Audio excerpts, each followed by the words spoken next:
Paris, 15 mars 2026, 18h45. Dans le calme feutré du palais présidentiel, Emmanuel Macron posait lentement le combiné le teint blême. Une phrase venait de tomber lourde comme une sentence. Sébastien Lecornu, son bras droit à Matignon depuis 1 an et demi, quittait le navire. Une annonce lapidaire, un séisme politique. En une poignée de secondes, le chef de l'État basculait dans l'épreuve la plus périlleuse de son quinquennat.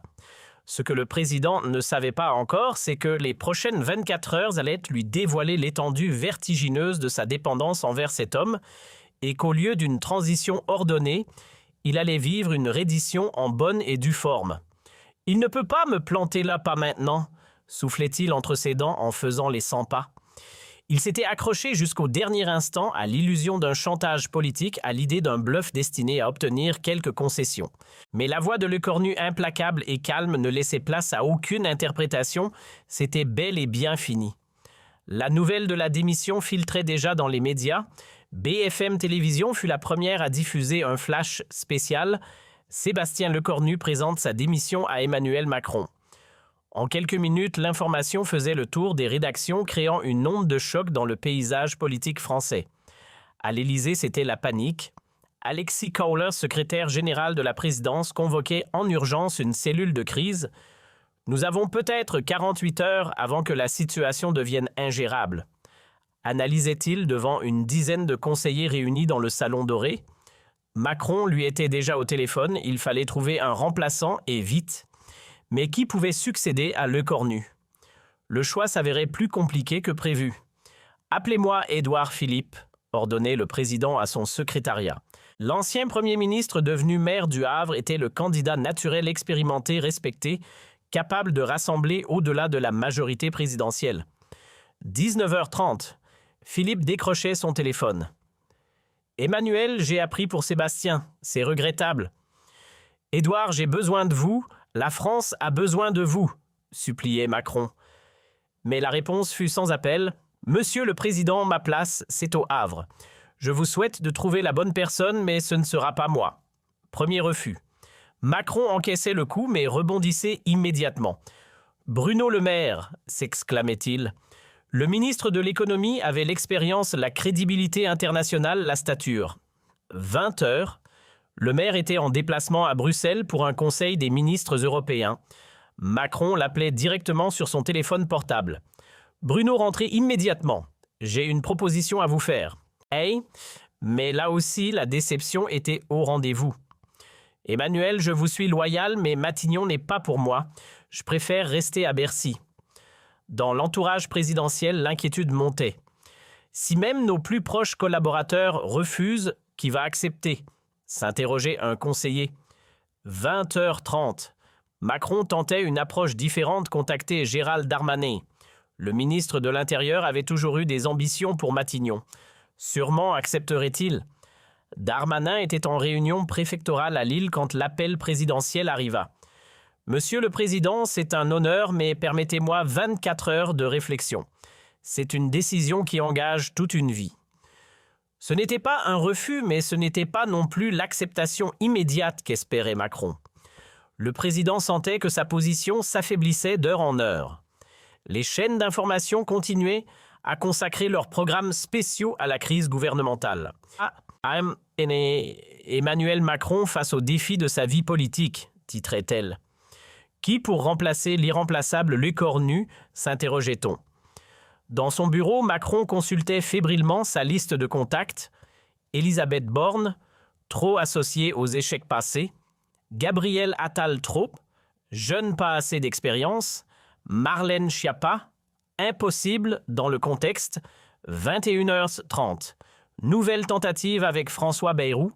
Le leader du mouvement démocrate, fidèle allié depuis 2017, président du Haut Commissariat au Plan, avait la stature et l'expérience. « François, j'ai besoin de vous », lança Macron. « Emmanuel, vous savez que je vous suis dévoué, mais à 75 ans, Matignon serait une épreuve. Et puis mes électeurs de Pau ne comprendraient pas. » Troisième refus. La situation devenait critique. Il était presque 22 heures et Macron n'avait toujours pas de successeur pour Lecornu. « Ah, Monsieur le Président, intervenait Alexis Kohler, nous devons envisager un profil différent, peut-être quelqu'un de moins politique, un technocrate, un haut fonctionnaire. 22h15. Macron appelait Jean Castex. L'ancien Premier ministre redevenu maire de Prades avait l'habitude de Matignon. Jean, la République a besoin de votre expérience. Emmanuel, j'ai donné à Matignon. C'est un sacrifice personnel énorme. Ma famille a payé le prix. Je ne referai pas cette expérience. 4e refus. Dans les couloirs de l'Élysée, les conseillers commençaient à paniquer. Et si nous ne trouvions personne, chuchotait l'un d'eux. Désespéré, Macron tentait même d'appeler Michel Barnier. L'ancien négociateur du retrait du Royaume-Uni de l'Union européenne, figure respectée de la droite républicaine, pourrait incarner l'ouverture. Michel, la France traverse une crise. Votre expérience européenne ? Monsieur le Président, je suis honoré, mais à mon âge, ce serait un défi trop important. Et puis les Républicains ne comprendraient pas. 5e refus. Il était presque 23 heures et Macron n'avait toujours pas de Premier ministre. Pendant ce temps, les médias sociaux s'enflammaient. Le Macron en panique était en tendance sur Twitter. Les oppositions politiques ne perdaient pas de temps pour critiquer l'impréparation présidentielle. Macron découvre qu'il est seul, tweetait Marine Le Pen. Personne ne veut porter sa politique d'échec, renchérissait Jean-Luc Mélenchon. Le roi nu cherche désespérément des courtisans, mais qui voudraient hériter de ce bilan catastrophique. 23h30. Dans son bureau, Macron s'effondrait dans son fauteuil. « Comment sommes-nous arrivés là ?» demandait-il à Alexis. « Sébastien était notre pilier, notre seul repère. Sans lui, nous n'avons plus personne. » Cette confession révélait l'ampleur du problème. En 18 mois, Lecornu était devenu indispensable. Il gérait les crises, négociait avec les parlementaires, portait les dossiers difficiles. Son départ créait un vide abyssal. Minuit. Macron tentait une dernière approche avec Catherine Vautrin, ministre déléguée au territoire. « Catherine, vous avez l'expérience locale et nationale. Monsieur le Président, je suis touché par votre confiance, mais je ne me sens pas prête pour Matignon. C'est trop lourd pour moi. » 6e refus. La nuit s'annonçait longue. 0h30. Épuisé, Macron décidait de prendre quelques heures de repos.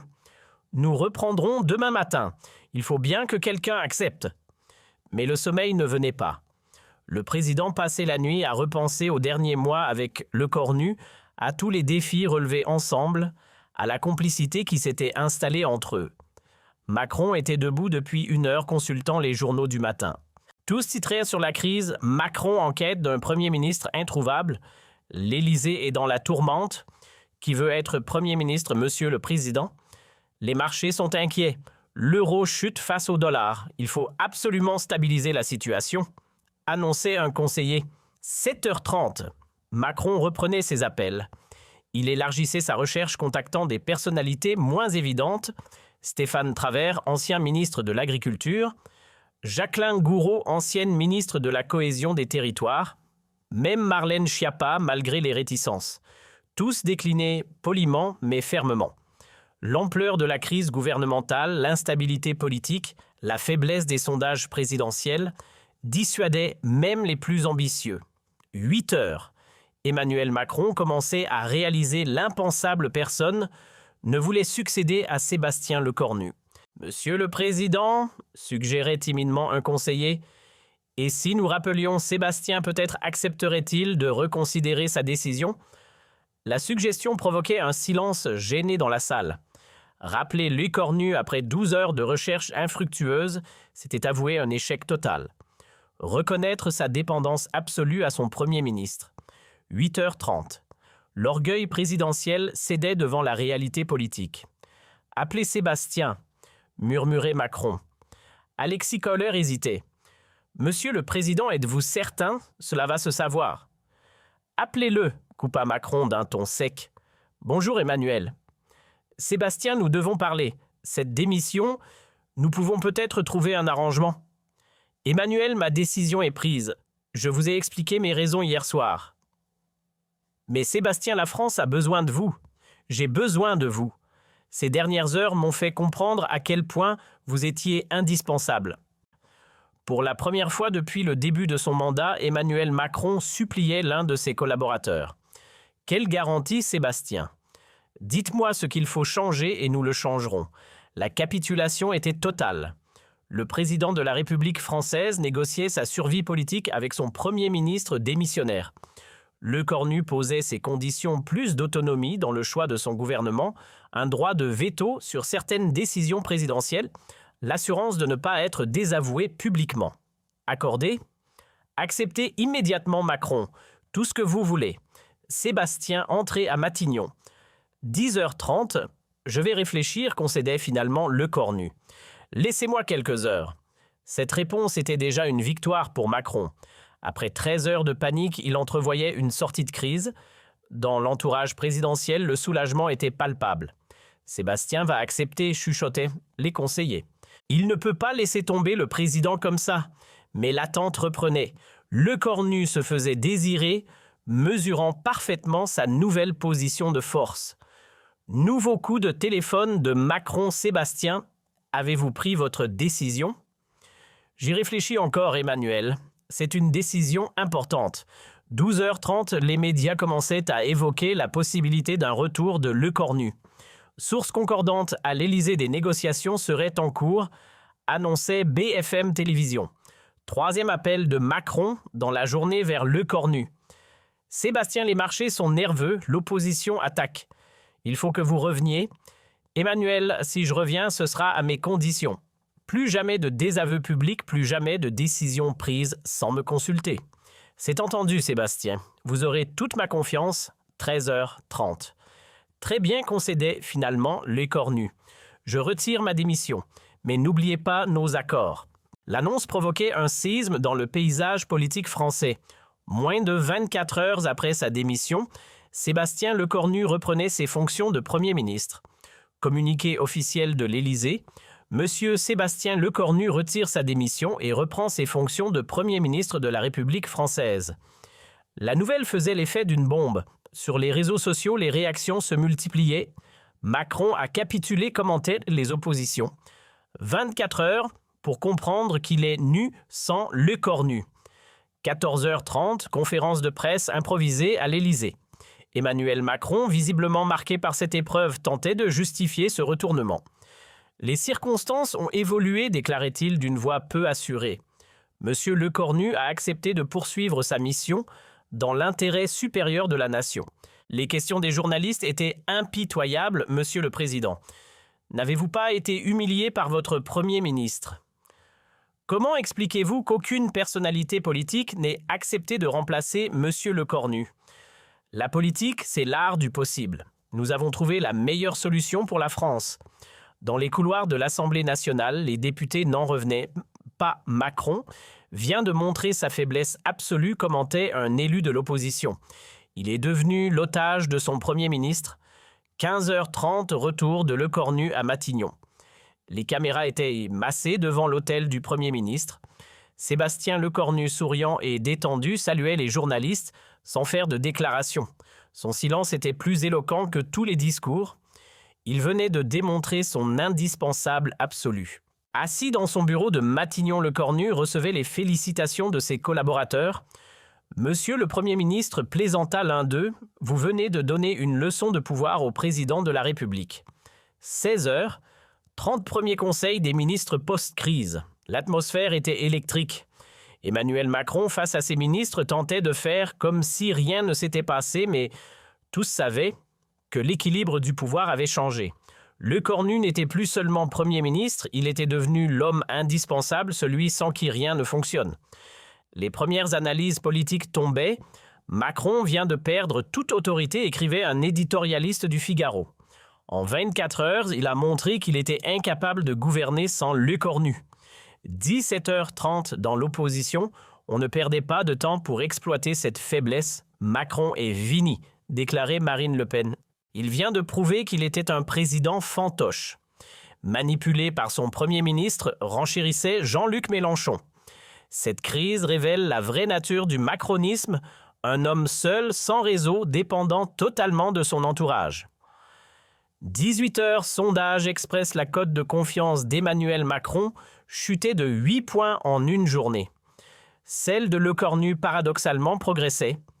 18h30, dans son bureau de l'Élysée-Macron, faisait le bilan de cette journée catastrophique avec ses plus proches conseillers.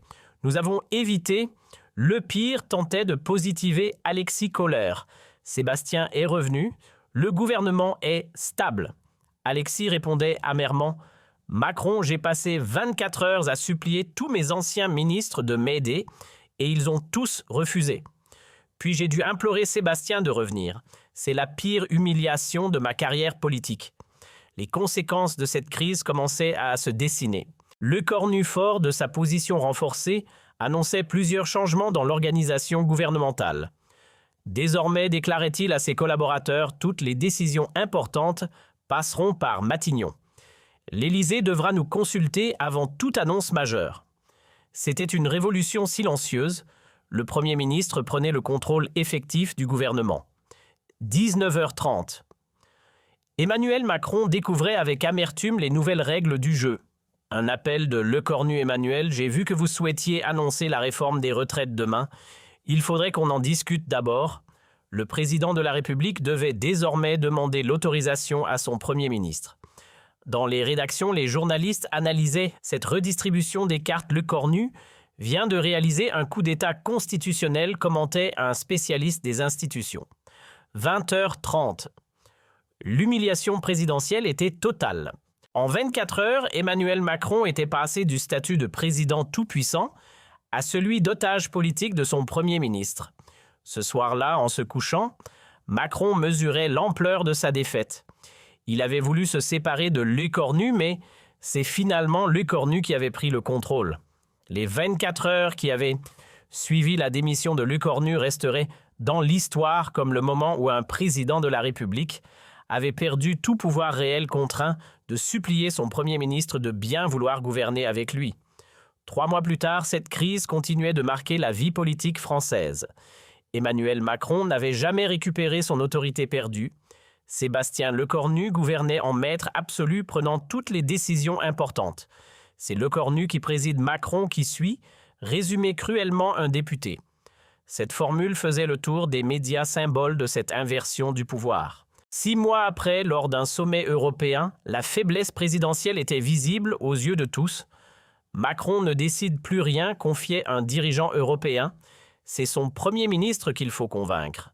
L'humiliation de ces 24 heures avait durablement affaibli Emmanuel Macron, transformé Sébastien Lecornu en homme fort du régime et révélé au grand jour les failles du système politique français.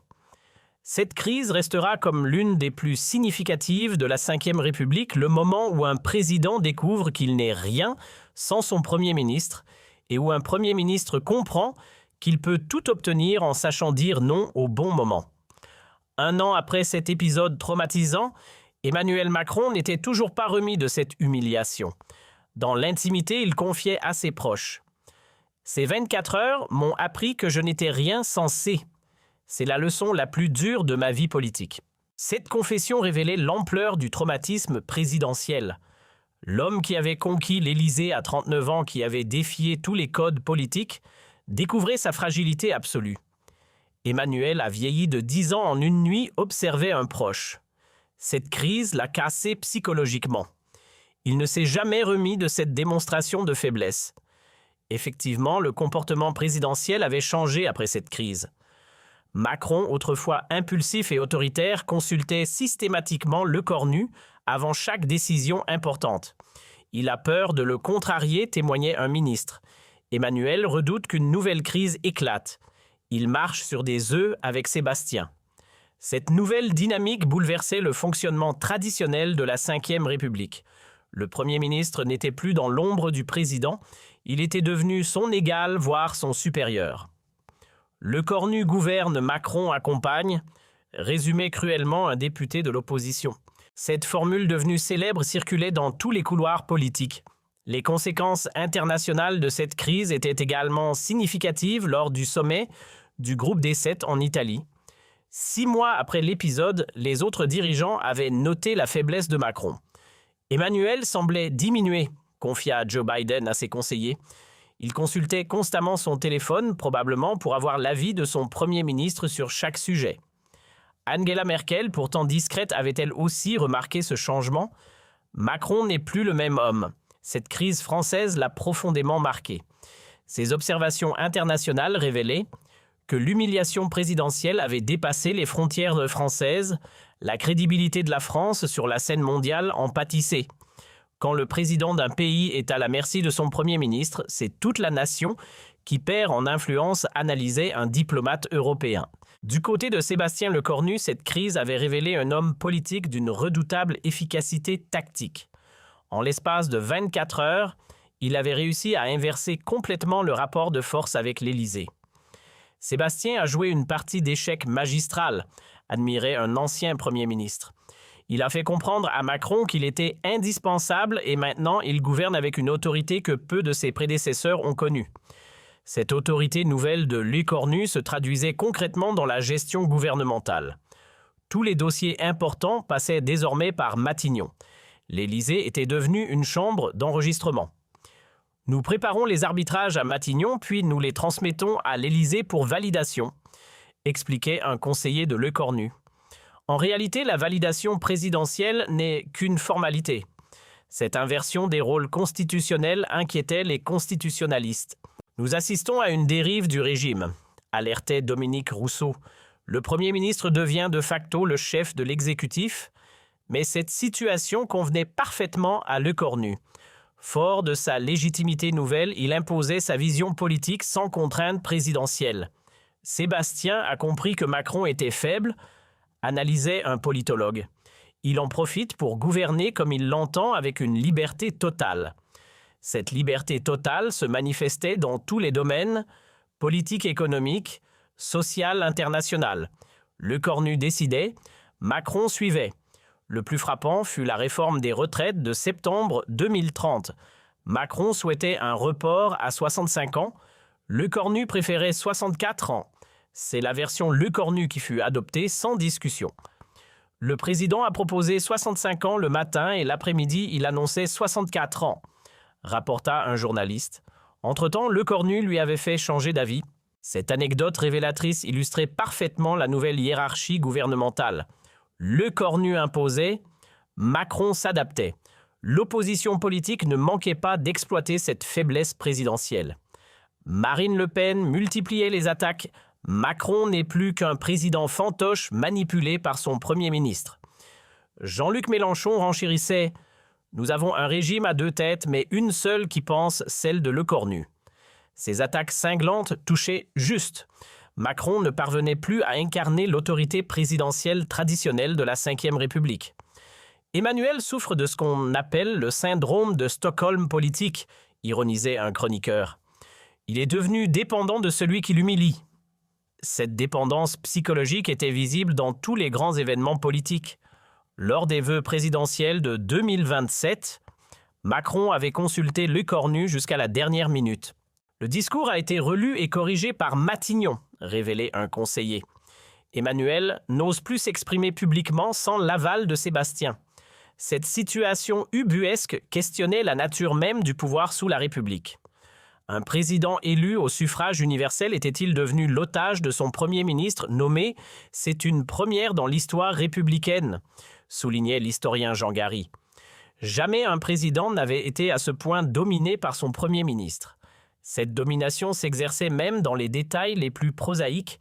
Lecornu choisissait les invités des dîners de l'Élysée, validait l'agenda présidentiel, supervisait les déplacements. Sébastien contrôle tout, témoignait un huissier de l'Élysée. Même les menus des repas officiels devaient passer par Matignon. Cette micro-gestion révélait l'ampleur de l'emprise lecornienne sur l'appareil présidentiel. Rien n'échappait au Premier ministre. Face à cette situation, l'entourage historique de Macron s'inquiétait.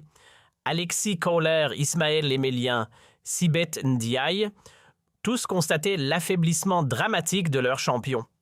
Emmanuel n'est plus le même, confia l'un d'eux. Cette humiliation le brise. Il doute de tout même de ses plus proches collaborateurs. Cette crise de confiance généralisée paralysait l'action présidentielle. Macron hésitait, tergiversait, reportait les décisions difficiles. Le président qui fonçait tête baissée est devenu quelqu'un qui réfléchit trop, observait un ministre.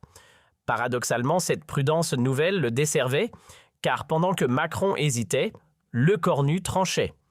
Cette différence de tempo renforçait encore l'autorité du Premier ministre. Sébastien a compris que la politique, c'est l'art de la décision rapide, expliquait un de ses conseillers. Pendant que l'Élysée réfléchit, Matignon agite. Cette philosophie de l'action immédiate séduisait les Français lassés de l'indécision gouvernementale des années précédentes. Dans les sondages, cette préférence était claire, 67%. Des Français faisaient plus confiance à Lecornu qu'à Macron pour prendre les bonnes décisions rapidement. Ces chiffres catastrophiques pour l'Élysée confirmaient l'inversion complète de la popularité entre président et Premier ministre. « C'est historique », commentait un sondeur. Jamais un Premier ministre n'avait été aussi populaire au détriment de son président. Cette popularité de Lecornu alimentait naturellement les spéculations sur l'avenir. Beaucoup voyaient en lui le futur candidat de la majorité présidentielle, et même si Emmanuel se représente, il aura du mal à justifier sa candidature face à Sébastien. Cette perspective d'une candidature Lecornu terrorisait l'Élysée. Ce serait l'humiliation suprême être remplacé par celui qui l'avait dominé pendant tout le quinquennat. Emmanuel redoute cette éventualité, confie un proche. Il sait que Sébastien a tous les atouts pour lui succéder. Ces atouts étaient indéniable popularité, expérience gouvernementale, réseau politique et surtout image d'efficacité. Lecornu incarne la compétence face à l'amateurisme macronien, résumait un politologue. Si l'élection présidentielle avait lieu demain, il serait largement favori. Cette analyse partagée par de nombreux observateurs révélait l'ampleur du renversement politique opéré en 2 ans et demi après cette crise historique. Le bilan était sans appel, Emmanuel Macron avait perdu toute autorité réelle. Sébastien Lecornu gouvernait en maître absolu et la Ve République vivait une expérience institutionnelle inédite.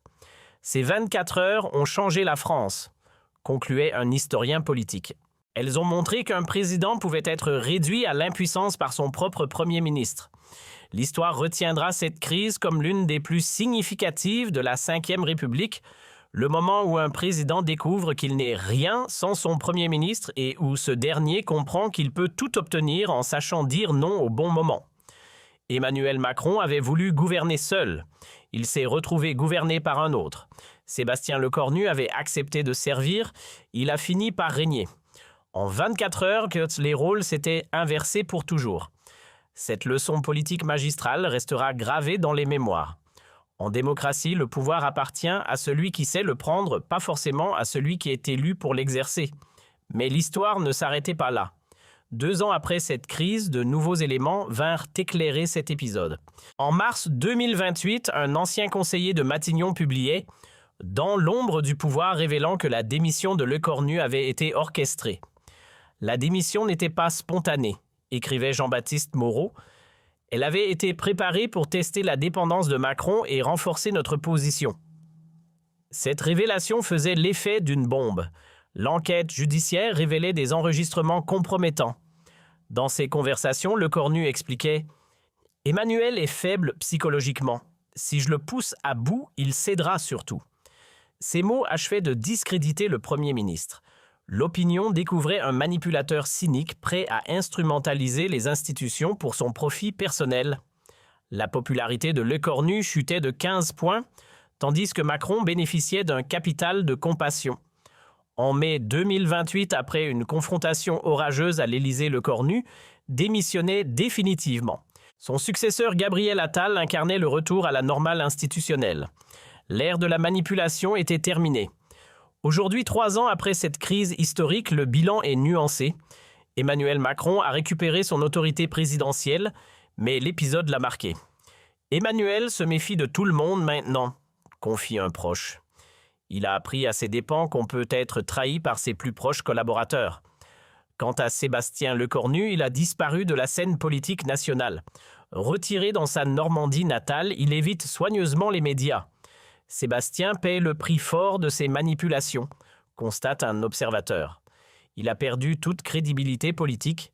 Cette histoire restera comme un cas d'école de manipulation politique poussée à l'extrême. Elle illustre comment un homme peut prendre le contrôle d'un État par la ruse, mais aussi comment cette même ruse peut se retourner contre lui. La leçon est claire, en démocratie, la manipulation peut réussir temporairement, mais la vérité finit toujours par triompher. Et quand elle triomphe, elle balaie tout sur son passage. L'affaire Lecornu-Macron restera dans les annales politiques comme l'exemple parfait de cette règle immuable de la démocratie.